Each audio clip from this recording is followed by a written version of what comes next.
ونستعينه ونستغفره ونؤمن به ونتوكل عليه ونعوذ بالله من شرور أنفسنا ومن سيئات أعمالنا من يهده الله فلا مضل له ومن يضلله فلا هادي له أشهد أن لا إله إلا الله وحده لا شريك له وأشهد أن محمدًا عبده ورسوله أرسله بالحق بشيرا ونذيرا وداعيا إلى الله بإذنه وسراجا منيرا أما بعد فإن خير الحديث كتاب الله وخير الهدي هدي محمد صلى الله عليه وسلم وشر الأمور محدثاتها وكل محدثة بدعة وكل بدعة ضلالة وكل ضلالة في النار. أعوذ بالله من الشيطان الرجيم. بسم الله الرحمن الرحيم.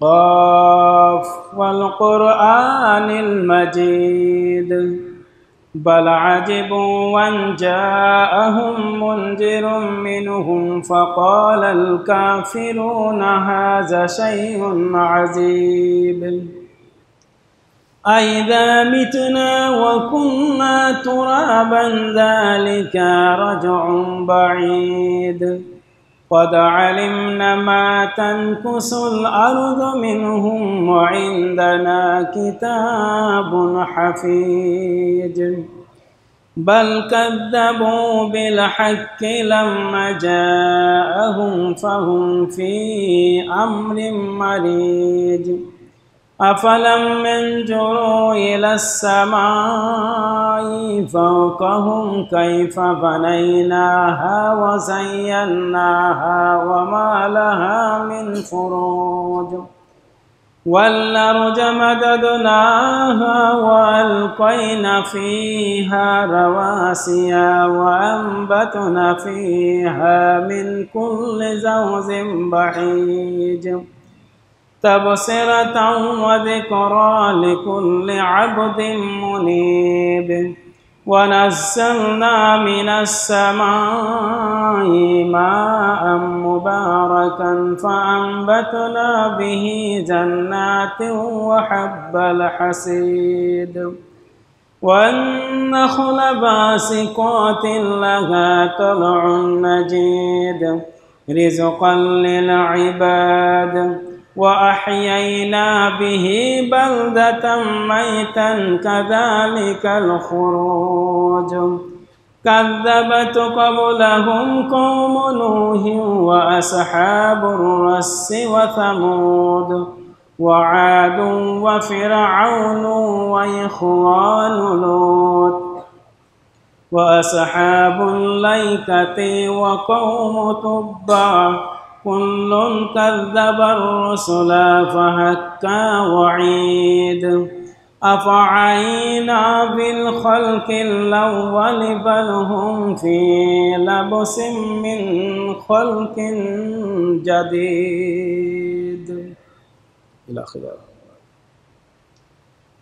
أعوذ بالله من الشيطان الرجيم. بسم الله الرحمن الرحيم.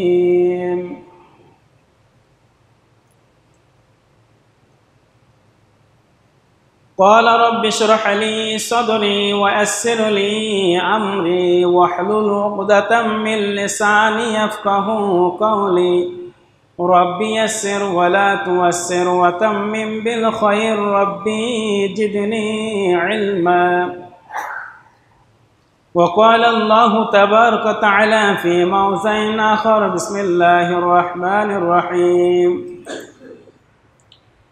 لا تفتح لهم أبواب السماء ولا يدخلون الجنة حتى يلج الجمل في سم الخياط.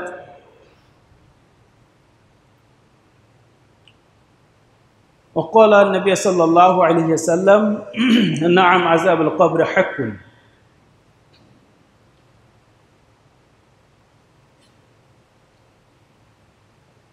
وقال الشاعر: मौत से किसी की रिश्तेदारी है, मौत से किसी की रिश्तेदारी है, आज ओ कल हमारी बारी है। শ্রদ্ধেয় সম্মানিত গ্রামবাসীবৃন্দ, সমস্ত প্রশংসা সমস্ত গুণকীর্তন সেই মহান রব্বুল আলামিনের, যে মহান রব্বুল আলামিন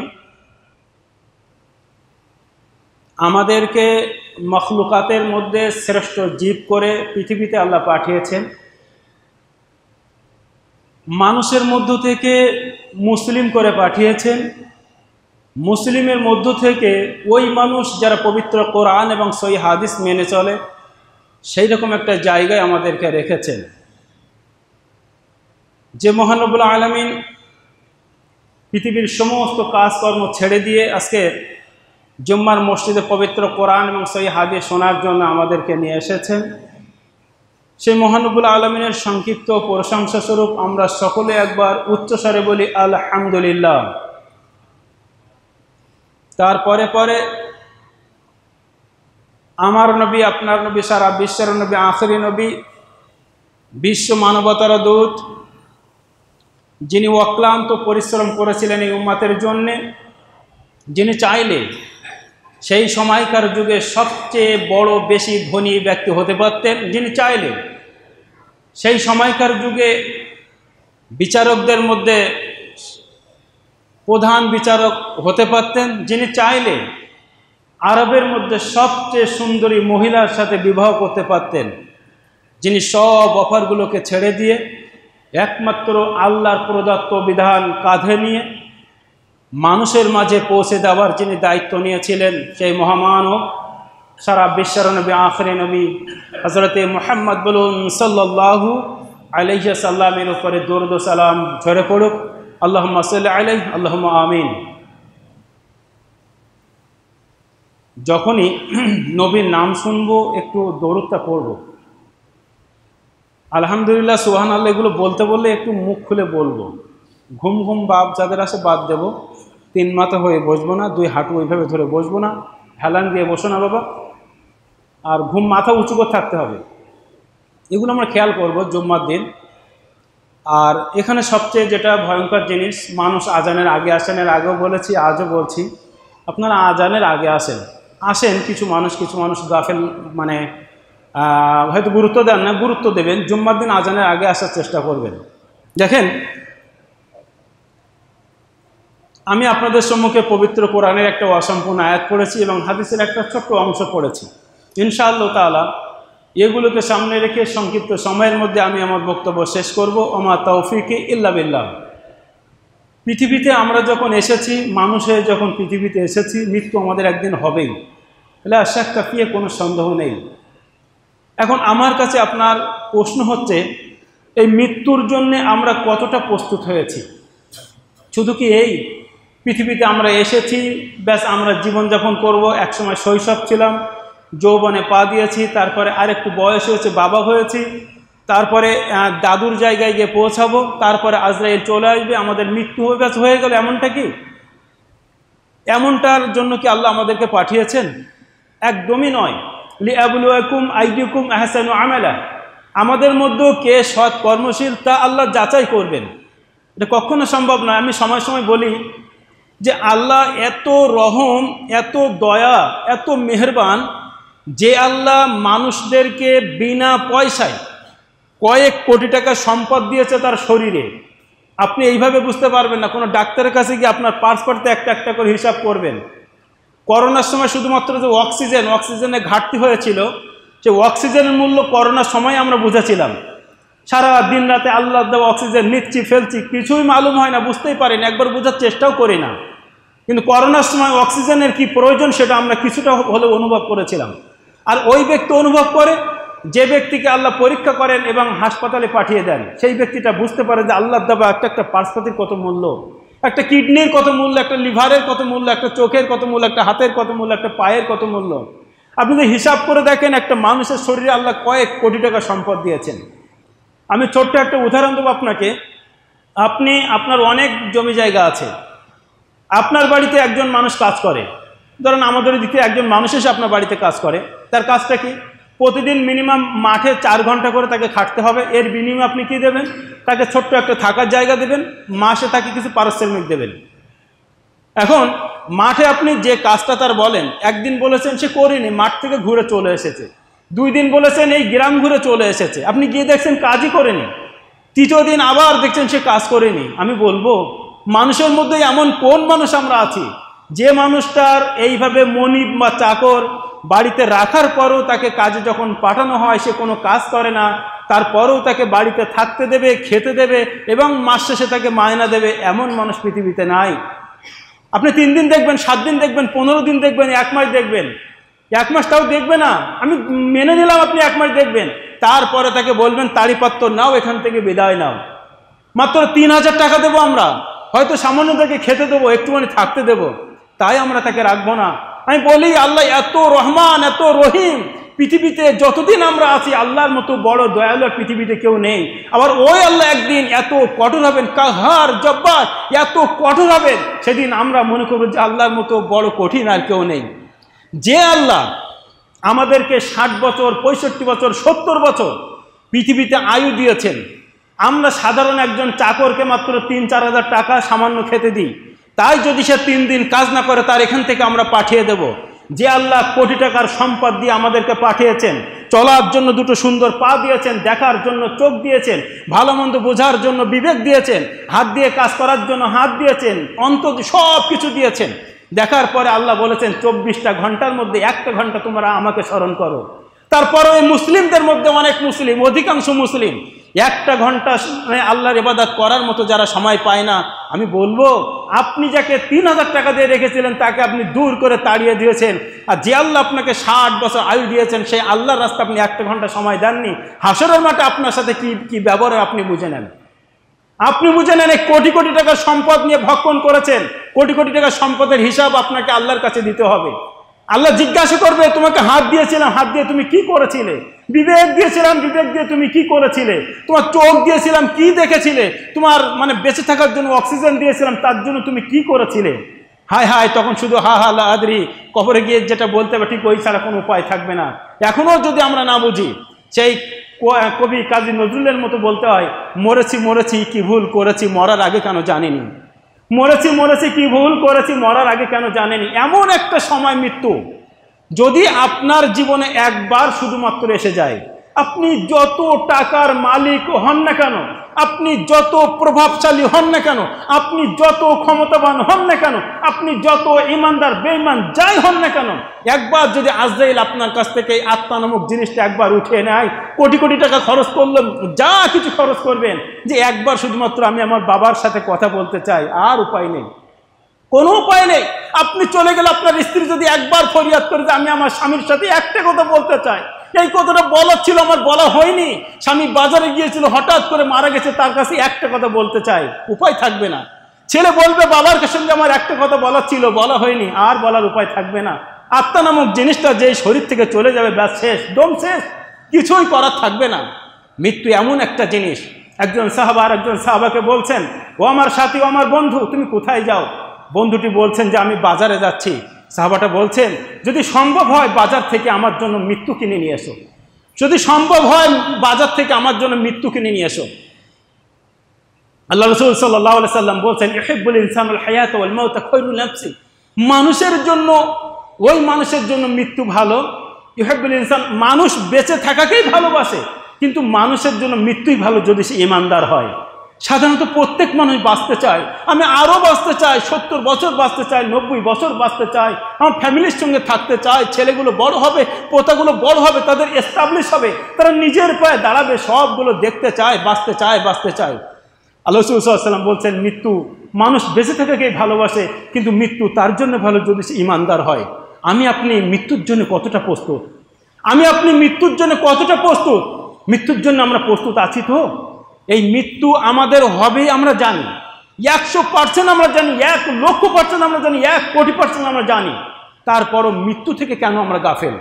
কেন মৃত্যু থেকে আমরা গাফেল? আমরা জানি যখনই এই দুনিয়ার জগতে মৃত্যু বলে জিনিসটি যখন আমাদের জীবনে চলে আসবে, এই জগৎ থেকে আরেকটা জগতে আমাদের রেখে আসা হয়। কোন জগৎ?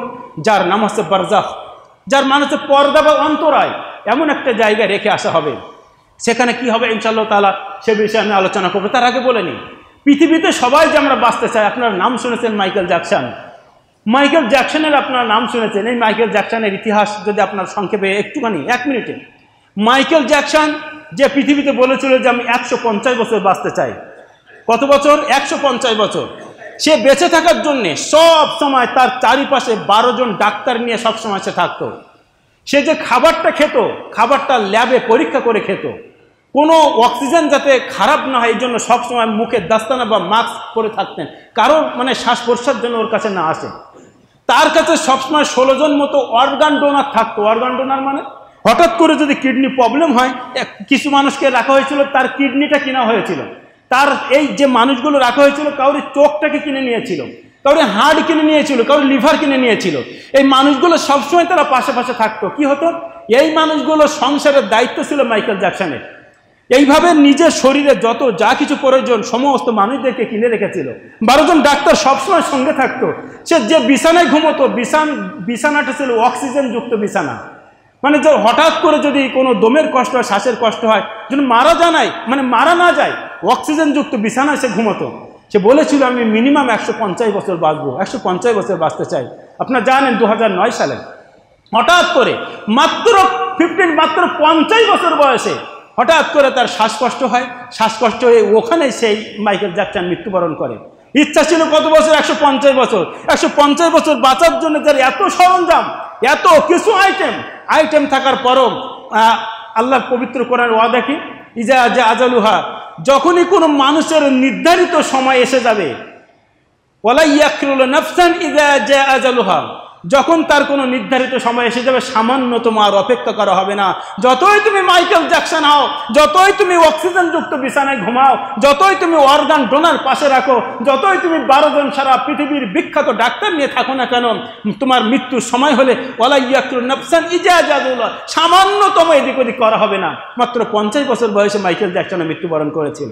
তাহলে এর মতো সত্য জিনিস তো পৃথিবীতে আর নাই। এর মতো সত্য জিনিস আর পৃথিবীতে নাই যে আমাদেরকেও একদিন যেতে হবে।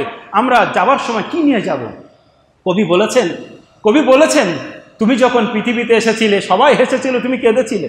কবিতার আকারে বলেছেন যে তুমি যখন পৃথিবীতে এসেছিলে তুমি কেঁদেছিলে, সবাই হেসেছিল। এমনভাবে তুমি জীবন যাপন করো, যেদিন তুমি পৃথিবী থেকে যাবে তুমি হাসতে হাসতে যাবে, তোমার পারিপার্শ্বিক লোকেরা যেন সবাই কাঁদে তোমার জন্য। এমনভাবে মৃত্যুবরণ করো না, পাড়ার লোকগুলো যেন এইটা না বলে যে শালা মরেছে ভালো হয়েছে। গ্রামটা পুরো জ্বালিয়ে রেখেছিল, ওর মৃত্যু হয়েছে, আমরা এবার একটু নিঃশ্বাস ছাড়লাম, শ্বাস ছাড়লাম। তোমার স্ত্রী যেন এইটা না বলে আমি আমার স্বামীর হাত থেকে বেঁচে গেলাম। সন্তানগুলো যেন এইটা না বলে বাবার এই কুকীর্তির এর থেকে আমরা বেঁচে গেলাম। এমনভাবে জীবনযাপন করো না, এমনভাবে জীবনযাপন করতে হবে আমি হাসতে হাসতে যাব, মানুষ যেন আমার জন্য হাই আফসোস করে যে একজন ভালো ব্যক্তি চলে গেছে। এভাবে আপনাকে মৃত্যুবরণ করতে হবে। এখন হঠাৎ করে আপনার জানেন আমাদের সবারই মৃত্যুবরণ হবে। মৃত্যুবরণ হয়ে গেলে বারজাখ নামক একটা জায়গায়, যেটা পর্দা বা অন্তরায়, যাকে আমরা বলি কবর, কবরের মধ্যে প্রত্যেক মানুষকে রাখা হয়। কবর এমন একটা জায়গা, কবর নিয়ে আপনারা কখনো ভেবেছেন? কখনো ভাবেননি। শুধুমাত্র কি হয়, যখনই কেউ মারা যাবার পরে, বিশেষ করে বর্ষাকালে যদি কেউ মারা যায়, তার কি অবস্থা কবরের মধ্যে গেলে হয়। যারা আমরা কবরে যাই তারা বুঝতে পারি। কিছুদিন আগে একজন মারা গেছে। আমাদের সব জায়গায় অধিকাংশ মানুষের কবরস্থান হচ্ছে বাঁশ গাছের নিচে হয়। জানেন এখানে কবরস্থান স্পেশাল আছে কিনা, সে যাই থাকলেও বাঁশ গাছের নিচে বাগানের দিকে কবরগুলো হয়। যদি এই সময় কেউ মারা যায়, আমি জানি আপনার বাড়িতে আপনি আলিশান জায়গায় থাকেন, আপনার খাটটা সুন্দর পরিষ্কার করা থাকে, আপনার যাতে পিঠে ব্যথা না লাগে এই জন্য মোটা মানে লেপ রাখা, তোষক রাখা আছে, আপনার বালিশটা সুন্দর করে রাখা আছে, মশা যাতে না কামড়ে এই জন্য সুন্দরভাবে আপনি মশারি টাঙান, আপনার গরম যাতে না লাগে আপনি ফ্যানের ব্যবস্থা করেছেন, আপনার কারেন্ট চলে গেলে আপনি ইনভার্টারের ব্যবস্থা করেছেন, আপনি তারপরেও এসির ব্যবস্থা করেছেন, আপনার শরীরের কোনো কষ্ট দেবেন না। তাই আর ওই ব্যক্তিটি হঠাৎ করে যদি এখন মারা যায়, এখন বাজে 12টা 22-23, এই সময় যদি মারা যায়, সম্ভবত মাগরিব অথবা এশার পরে জানাজা হবে, আর না হলেও কালকে জোহরের পরে আপনার জানাজার মিস নেই। এখন ওই ব্যক্তিটি মারা গেছে, তার যখন কবর খোঁড়া হচ্ছে, কবরে গিয়ে দেখা হচ্ছে যে কবর যত খুঁড়ি তত পানি, যত খুঁড়ি তত পানি, পানি আর পানি। লাশ তো রাখতে হবে, কীভাবে রাখবে? 2-3টে কলা গাছ কেটে এই সুন্দর দেহ যে দেহেই একটুখানি মাটি লাগলে ঝেড়ে ঝুড়ে পরিষ্কার করি, মশার কামড়ের জন্য মশারি টাঙায়, গরমের জন্য আমরা ফ্যান, এয়ার কুলার সব কিছু ব্যবহার করি।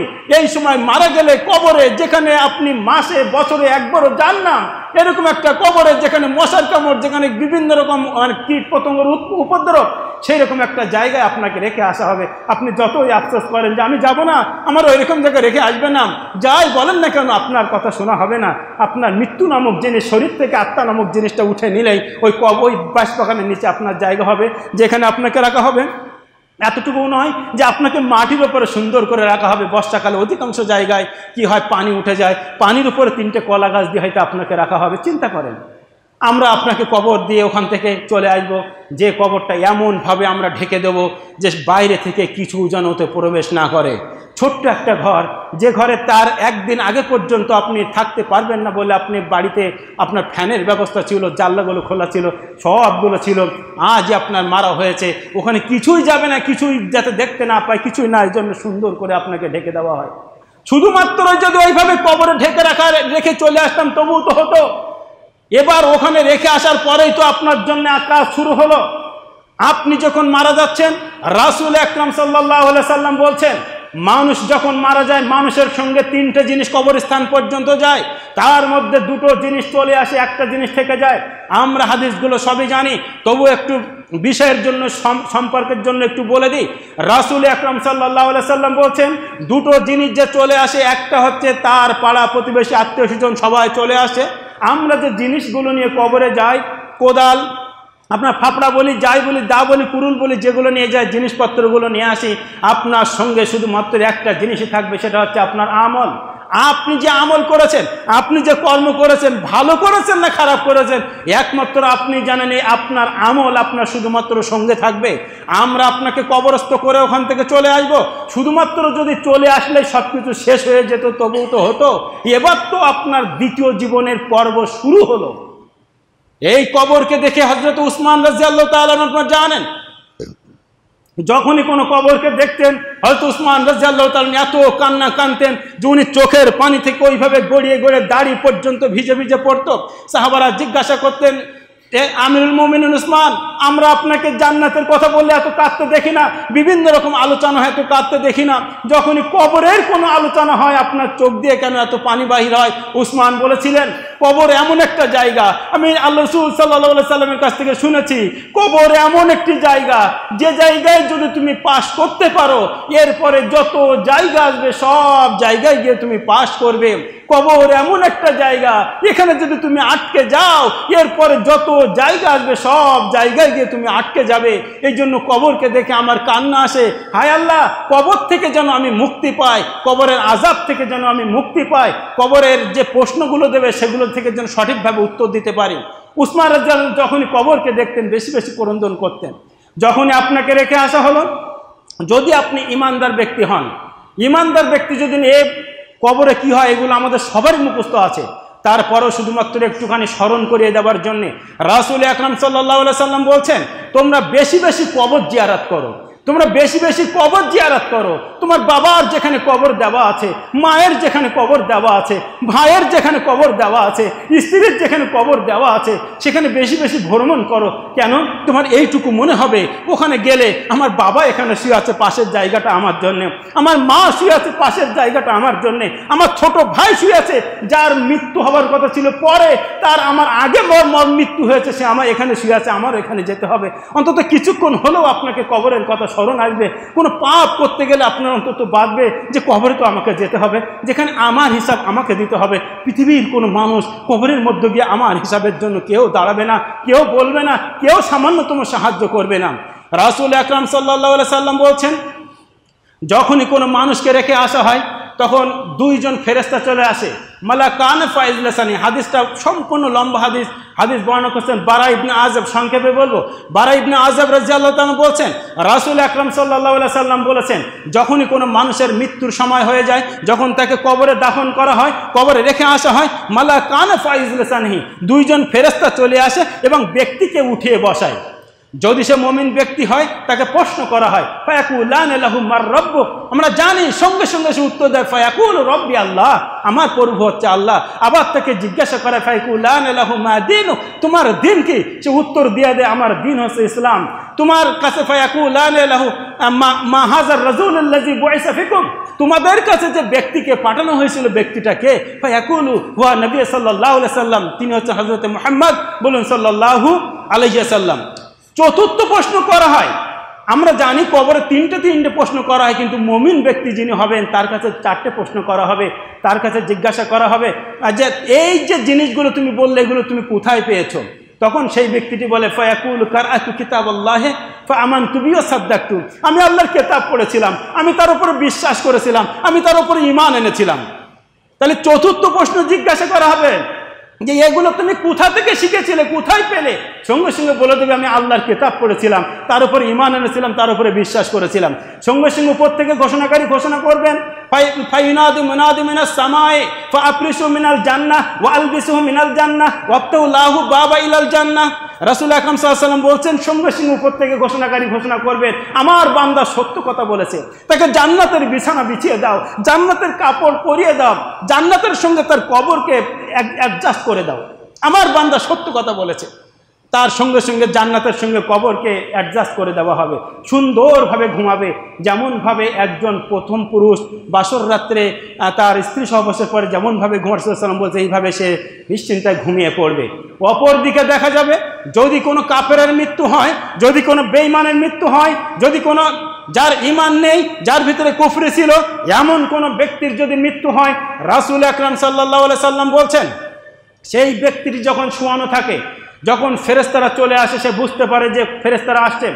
যখন ঈমানদার ব্যক্তির মৃত্যু হয়, রাসূলুল্লাহ সাল্লাল্লাহু আলাইহি ওয়াসাল্লাম বলেছেন, তাদের ফেরেশতাদের হাতে যে রুমালটা থাকে, সুগন্ধযুক্ত রুমাল, তার আত্মাটা এত সুন্দরভাবে বাহির হয়ে আসে।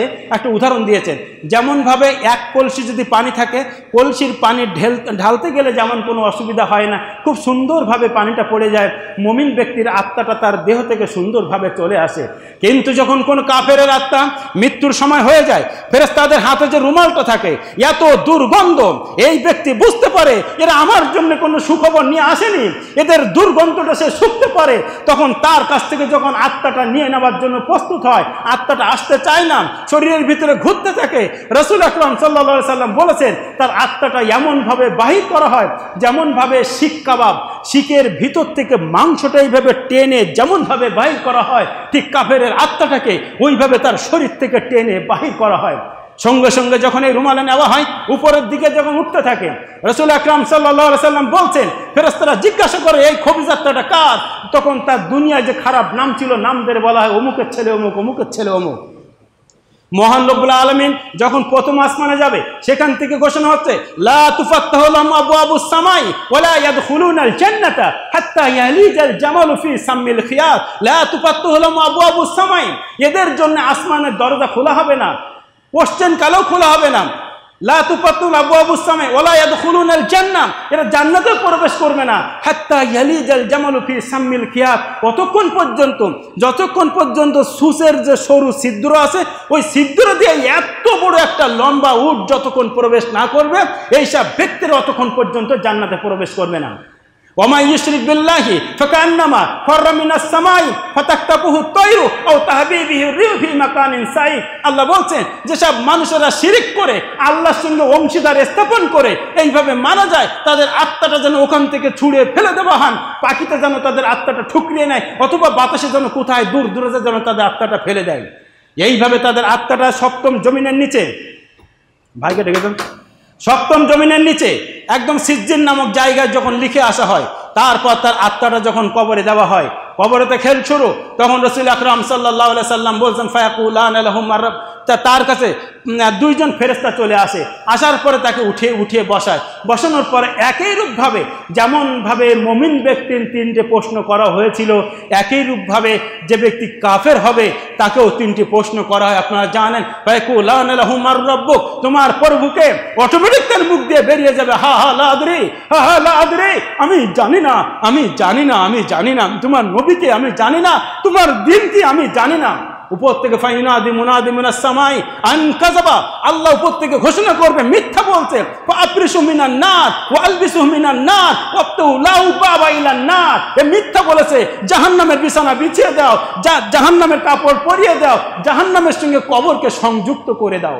চিন্তা করেন, খেলা শুরু হয়ে গেল, জাহান্নামের বিছানা বিছিয়ে দাও। আপনি আমি বলবেন যে জাহান্নামের বিছানা বিছিয়ে এমন কি হবে? আমরা সময় সময় কথায় কথায় বলে থাকি যে নামাজ পড়ার কথা বললে বলে না হয় কিছুদিন জাহান্নামে থাকলাম। হায় রে, না হয় কিছুদিন জাহান্নামে থাকলাম, কেমন কথা? না হয় কিছুদিন থাকলাম, এটা কি পাকামো? এটা কেমন কথা? আপনার যদি এতই শক্তি, আমি জানি আপনি শক্তিবান, আমি জানি আপনার ক্ষমতা আছে, কেমন ক্ষমতা আছে? দুনিয়ায় যে সামান্য আগুন, এই আগুন জ্বালানোর পরে টেমি হোক বা ল্যাম্প যাই হোক, ওতে আপনি বিরাট শক্তিমান। একটা মিনিট আপনার একটা আঙুল এইভাবে 1 মিনিট রাখেন দিন, ক্ষমতা আছে? আপনি যে বেঁচে থেকে 1টা মিনিট এইভাবে রাখেন দিন, এই ক্ষমতা আপনার নেই, আপনি এত শক্তিবান। দুনিয়ার আগুনে 1 মিনিট আপনার একটা হাত, আপনার একটা পা, আপনার একটা আঙুল রাখবেন, এই ক্ষমতা নেই। জাহান্নামের আগুন বলা হয়েছে এর চেয়ে 70 গুণ যার তেজ বেশি। আমি যখন ছোটবেলায় ভাবতাম যে তাই তো আগুন তো আগুনই, তাহলে তেজ কম বেশি হয় কিভাবে? যখন পরে বুঝেছি, যখন বিবেক খাটিয়েছি যে না, কারেন্ট তো কারেন্টই, তারপরও কারেন্টের 11,000 ভোল্টেজে কেমন হয়, আবার 1,30,000 ভোল্টেজে কেমন হয়। সাধারণত 440 ভোল্টেজের যে কারেন্টগুলো আমরা এভাবে হাত নিয়ে আসতে পারবো। হ্যাঁ, এটাও তো কারেন্টে হাত নিয়ে আসতে পারবো, কিন্তু যেগুলো উপর দিয়ে তার যায় ওখানে আপনার হাত দিতে হবে না, এইরকম পাশে গেলে আপনাকে চম্বুক মতো টেনে নিয়ে ওই কয়লা মতো করে ওখান থেকে আছাড় মারবে। কিন্তু কারেন্ট তো কারেন্টই। আমি এইটা ভাবতাম যে সবই তো কারেন্ট, তাহলে এটাও কারেন্ট ওটাও কারেন্ট, পার্থক্য কি? একই রূপভাবে এই জন্য যা আগুনই, কিন্তু দুনিয়ার আগুনের চেয়ে আল্লাহ সেই আগুনটাকে এমন তেজ করেছে, এমন তাদের রাগান্বিত, এমনভাবে আগুনগুলো আছে, সেখানে যাওয়া মাত্র কি হবে আপনি বুঝতে পেরেছেন? একবারে চিন্তা করেছেন দুনিয়ায় এসেছি আবার চলে যাব, ব্যাস। আমি বাড়িতে আব্বা চাষ করে, আপনারা জানেন যে আমি শরীফদহ আশিকান সালাফিয়া মাদ্রাসার বা শিক্ষক হিসেবে দায়িত্ব আছে মাদ্রাসার, এখন মসজিদের একটা দায়িত্ব আছে। সময় সময় বাড়িতে গিয়ে আব্বার সঙ্গে মাঠেও যায়। তো এই বর্ষাকালে এই দিন মাঠে গিয়েও একটা কথা হঠাৎ করে মাথায় আসলো, দেখবেন যারা চিন্তা ভাবনা করে তাদের বিভিন্ন রকম চিন্তা হয় কি, যে আমি প্রতি বছর বর্ষাকালে আব্বার সঙ্গে মাঠে যাই, আব্বা আগে যায়, আমি তার পেছন পেছন যাই। তো হঠাৎ করে এমন একটা দিন চলে আসবে যেদিন যে আব্বা আমার সামনে থাকবে না। হঠাৎ করে তখন ভাবনা আসলো যে আমি যখন ছোটোবেলায় আমার দাদু মৌলানা জামালউদ্দিন সর্দার, অনেকেই মুরব্বীরা চিনবেন, ওনাকেও দেখেছি যে উনি মাঠে গেছেন, আব্বা ওনার পেছনে গিয়েছিলেন। দাদু মারা গেছেন, আব্বা যাচ্ছে, আমি যাচ্ছি। একদিন এমনও চলে আসবে যে আব্বা সামনে যাচ্ছে, আমি তার পেছনে যাচ্ছি। হঠাৎ একদিন এমনও চলে আসবে আব্বাও একদিন বিদায় নেবেন, আমি সামনে যাব, আমার ছেলেটা পেছনে থাকবে। এইটুকু ভাবছিলাম। তাহলে পৃথিবীটা বুঝতে পারছেন? আমার দাদু ছিলেন, দাদু অনেক কিছু করেছেন আমাদের জন্য। দাদু আজকে নেই, বাবা আছেন, বাবাও অনেক কিছু করছেন। বাবাও কালকে থাকবে না, আমি বাবার জায়গায় চলে আসবো। এই তো হচ্ছে পৃথিবী, দুনিয়াটা হচ্ছে এইটুকু জায়গা। ব্যাস এতটুকু যদি আমরা ভাবি যে দুনিয়ায় এসেছি ব্যাস 70টা বছর 80টা বছর, লাইতার স্বভাব আলে আউদ আমরা পড়েছি। যখন এই বয়সে আমি আমার ছাত্রদের সঙ্গে বলি, যখন ওরা খেলা করে, আমি এখনও এক্সারসাইজ করি, তারপরেও বলি যে তোমাদের মতো ওই বয়সে যদি আবার ফিরে যেতাম। আমি ছোটোবেলায় যখন বাড়িতে আব্বা সবসময় পড়ার জন্য বলতো, আব্বাদের দেখতাম আব্বারা সকাল হলে খাওয়া দাওয়া করে যে জিনিসপত্র, তখন নাঙল ছিল, গরু ছিল, মাঠে যায়। মনে মনে ভাবতাম যে হাই আব্বারা কত ভালো, দেখো দিন এই পড়তে হয় না, সকাল হচ্ছে লাঙল গরু নিয়ে মাঠে চলে যাচ্ছে, কোনো পড়ার চাপ নেই, আর আমাদের শুধু পড়তে হয়। সেই সময় মনে হতো যে আমিও যদি বড় হতাম আব্বার সঙ্গে মাঠে যেতে পারতাম। ঠিক এই সময় এসে দাঁড়িয়ে এমনটা মনে হচ্ছে যে আবার যদি আমি আমার ছেলের জায়গায় ফিরে যেতে পারতাম, আমি যদি আবার আমার ছেলের জায়গায় ফিরে যেতে পারতাম। দেখবেন এখন কিছু সময় ফোনে ভিডিও আসে, সেই পুরোনো দিনের কথা, টায়ার চালানো, বিভিন্ন রকম চালানো, একা একা যখন পানি এরকম একটা জায়গায় বসে দেখবেন, অটোমেটিক আপনার মানে ভীষণভাবে আঘাত লাগবে। তো এই যে আমাদের সময় চলে যাচ্ছে, যতই দুঃখ করে আফসোস করি না কেন, আর পেছনে ফিরে তাকানোর কোনো জায়গা নেই। সময় চলে আসবে, সময় আসার সাথে সাথে আমাদেরকে একদিন বিদায় নিতে হবে। আমার আপনার কাছে প্রশ্ন, সে বিদায় নেওয়ার জন্য যে কবরে আপনি একা একা থাকবেন, আপনার সঙ্গে কেউই যাবে না, কেউই আপনার সঙ্গে কবরে প্রশ্নের উত্তর দেওয়ার মতো কেউই যাবে না। দুনিয়ায় আপনি কোনো চাকরিতে জয়েন করতে গেলে, পরীক্ষা দিতে গেলে আপনার বাবা যাবে, ভাই যাবে, বন্ধু যাবে, ঘরের আগে পর্যন্ত যাবে, আমরা সাথে আছি, তুই ভালো করে পরীক্ষা দে, আপনি এই এতটুকু করতে পারবেন, তাও মেন জায়গায় আপনাকে ঢুকতে দেয় না। ঠিক একই রূপভাবে কবরে আপনি যে চলে যাবেন, আপনি যাওয়ার পরে আপনার সঙ্গে আপনার সাথে কি ব্যবহার করা হবে, সেই ব্যবহারের জন্য আপনি কতটা প্রস্তুত আছেন। আল্লাহ রাসূল সাল্লাল্লাহু আলাইহি সাল্লাম বলছে, ইজা মাতাল ইনসান ইনকাতা আনহু আমালু ইল্লা মিন সালাস। মানুষের যখন মৃত্যু হয়ে যায়, সমস্ত আমল বন্ধ হয়ে যায়। আমরা এই হাদিসগুলো অনেকবার শুনেছি, বহুবার শুনেছি, তারপরও কেন বলি, মানুষকে একটু সচেতন করার জন্যে। মানুষের যখন মৃত্যু হয়ে যায়, সমস্ত আমল বন্ধ হয়ে যায়, ইল্লা মিন, শুধুমাত্র তিনটে ছাড়া, শুধু তিনটে আমল জারি থাকে। ইল্লা মিন সাদাকাতিন জারিয়া, যদি আপনি পৃথিবীতে সাদকায়ে জারিয়া করে যান, অথবা আপনি মারা গেছেন, আপনার নামে আপনার ছেলে, আপনার মেয়ে, আপনার স্ত্রী যদি সাদকায়ে জারিয়া করে, আও ইলমুন ইনতাফাউ বিহি, আপনি এমন ইলম, এমন জ্ঞান অর্জন করেছিলেন যে জ্ঞানটা আপনি মৃত্যুর পরে পৃথিবীতে এখনো চলছে, আও ওয়ালাদুন সালিহুন ইয়াদউ লাহু, আপনি এমন সন্তান পৃথিবীতে রেখে যাচ্ছেন যে সন্তান আপনার জন্য দোয়া করবে। তিনটে পয়েন্ট বলে আমি শেষ করে দেবো। প্রথম কি বললাম? সাদকায়ে জারিয়া। প্রথমত বলবো যে দেখবেন, আপনি জীবদ্দশায় যতটা পারবেন আল্লাহর রাস্তায় আপনি খরচ করে যাবেন। আপনি মৃত্যুর পর আপনার ছেলে বা আপনার মেয়ে বা আপনার আর কেউ খরচ করবে, এই আশাটুকু আপনি বাদ রেখে যাবেন। করতে পারে, আমি অস্বীকার করছি না, কিন্তু চেষ্টা করবেন নিজের কাজটা নিজে হাতে করে যাবার, নিজে হাতে করে সাদকায়ে জারিয়া। মসজিদে দান করেন, মাদ্রাসায় দান করেন, যেখানে পড়াশোনা হচ্ছে সেখানে দান করেন। আপনি মৃত্যুর পরেও যদি আপনি হাদিস কিনে যান, একটা ঘর করে যান, একটা ইট দিয়ে যান, যতদিন সেটা থাকবে আপনি মৃত্যুর পরেও একটা নেকি আপনার জন্য অনবরত হতে থাকবে। আপনি সাদকায়ে জারিয়া করে যান জীবদ্দশায়। 2, কিছু জ্ঞান অর্জন করেন। আপনি যদি কোনো মানুষকে, আপনি নামাজ পড়েন, ঠিক একই রূপভাবে একজন নামাজ পড়ে না, তাকে যদি আপনি নামাজে আনতে পারেন, নামাজি করতে পারেন, আপনি শুধুমাত্র বলেছেন, আল্লাহ তাকে হেদায়েত দিয়েছেন। এই যে আপনি বলেছেন না, এই জন্য আপনার নেকিটা দেখেন। মান দাল্লা আলাল খায়রি কাফাইলিহি, রাসূল আকরাম সাল্লাল্লাহু আলাইহি সাল্লাম বলছেন, নেককাম বাতানে ওয়ালে করনে ওয়ালে কে বরাবর সওয়াব মিলতে হ্যাঁ। আপনি যদি কাউকে ভালোর দিকে নিয়ে আসেন, সেই ব্যক্তিটা 40 বছর বয়স থেকে নামাজ ধরে 60 বছর পর্যন্ত বাঁচে, 20 বছর এসে যতটা নেকি করবে, একই রূপভাবে আপনি কবরে শুয়ে এর সমতুল্য আপনি নেকি পাবেন। সুবহানাল্লাহ বলবেন না? তাহলে একজন মানুষকে যদি আপনি হেদায়েতের পথে আনতে পারেন, আও ওয়ালাদিন সালিহিন ইয়াদউ লাহু, নেক সন্তান আপনাকে তৈরি করতে হবে। নেক সন্তান আপনাকে তৈরি করতে হবে, যে সন্তান আপনার জন্য বলতে পারে, রব্বির হামহুমা কামা রব্বায়ানি সাগীরা। বলো, আল্লাহ করো তাদের রহমতে লালন, যেমন করেছে মোদের শিশুতে পালন। সেজন্য আল্লাহর কাছে দোয়া করতে পারে যে, আল্লাহ, আমার পিতা কি আমার মাতা দুনিয়ায় তারা জীবদ্দশা ছিল, আমাকে কত কষ্ট করে মানুষ করেছে, আজকে তারা আমার কাছে নেই। কবরে যদি, নীরব কবরের মধ্যে যদি কোনো রকম কোনো আযাবে, কোনো রকম কোনো খারাপের মধ্যে গ্রেফতার থাকে, তুমি তাদেরকে ক্ষমা করো। ব্যাস, এরকম একটা নেক সন্তান তৈরি করে। পরিশেষে আমি আল্লাহর কাছে দোয়া করব, 40 মিনিট।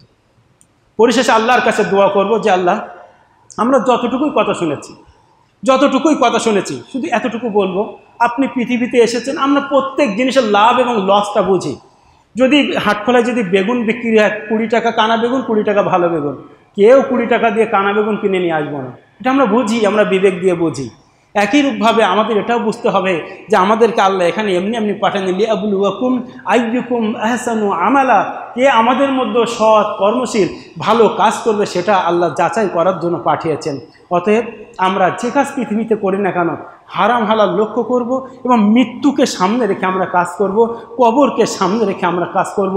কোনো পাপের কাজে যাচ্ছে, হঠাৎ করে মনে করবেন কবরে আমাকে যেতে হবে, এখানে ফেরেশতা লিখে নিচ্ছে, সেই দিন হাসরের মাঠে বিরাট বড় ক্যামেরায় আপনার পিতার সামনে, মাতার সামনে, গ্রামের সামনে এইভাবে দেখাবে, তুমি অন্ধকারে এই কাজগুলো করেছিলে, দেখাবে সেদিন। আল্লাহর কাছে পরিশেষে দোয়া করি, আল্লাহ, যতটুকুই আমরা আলোচনা শুনেছি, এই আলোচনার উপরে যেন আমরা পুঙ্খানুপুঙ্খভাবে আমল করতে পারি, সেই তৌফিক তুমি দাও, সকলে বলি আমিন। এ আল্লাহ, কবরের মধ্যে, কবরটা হচ্ছে ফার্স্ট মঞ্জিল, সেখানে যারা পাস করবে না তাদের পরবর্তীতে সব জায়গায় গিয়ে তারা আটকে যাবে। আল্লাহ, তোমার কাছে খাস করে দোয়া করি, কবরের মতো প্রথম জায়গায় গিয়ে যেন আমরা সঠিকভাবে তার যে প্রশ্ন উত্তরগুলো যেন সঠিকভাবে দিতে পারে সেই তৌফিক তুমি দাও, সকলে বলে আমিন। ইয়া আল্লাহ, পৃথিবীতে যতদিন বাঁচবো ইমানকে সঙ্গে নিয়ে যেন বাঁচতে পারি। ইয়া আল্লাহ, যেদিন আমাদের মৃত্যুবরণ হবে সেদিন যেন কালিমায়ে শাহাদাত, কালিমা তৈয়বা পড়তে পড়তে যেন আমরা মৃত্যুবরণ করতে পারি, সেই তৌফিক তুমি দাও, সকলে বলে আমিন। ইয়া আল্লাহ, হাসরের মাঠে যাদের বাম হাতে আমলনামা হবে তারা কতই না দুঃখী, সেদিন যাদের ডান হাতে আমলনামা হবে তারা কতই না আনন্দ। সেই রকম আনন্দের দিন আমরাও যেন ডান হাতে আমলনামা নিয়ে সোজাসুজি জান্নাতুল ফেরদাউসের মতো যেন প্রবেশ করতে পারি, সেই তৌফিক তুমি দাও, সকলে বলে আমিন। বারাকাল্লাহু ফাইন্নাহু জাওয়াদুল কারিম মালিকুম বারুফুর রহিম। আলহামদুলিল্লাহি রাব্বিল আলামিন ওয়া আকিবাতুল লিল মুত্তাকিন ওয়াসসালাতু ওয়াসসালামু আলা রাসূলি মুহাম্মাদি ওয়া আলিহি ওয়া সাহবিহি আজমাইন। তাআদাল ইবাদাল্লাহ, ইন্নাল্লাহা ইয়া'মুরু বিল আদলি ওয়াস ইহসানি ওয়া ইতা'i যিল কুরবা ওয়া ইয়ানহা আনিল ফাহশা'i ওয়াল মুনকার ওয়াল বাগyi ইয়া'iযকুম লা'আল্লাকুম তাযাক্কারুন ওয়াজকুরুল্লাহা ইয়াযকুরুকুম ওয়া ইয়াস্তাজিব লাকুম ওয়া লা যিকরুল্লাহি তাআলা আলা ওয়া সাল্লু ওয়া তাম্মু আকবার।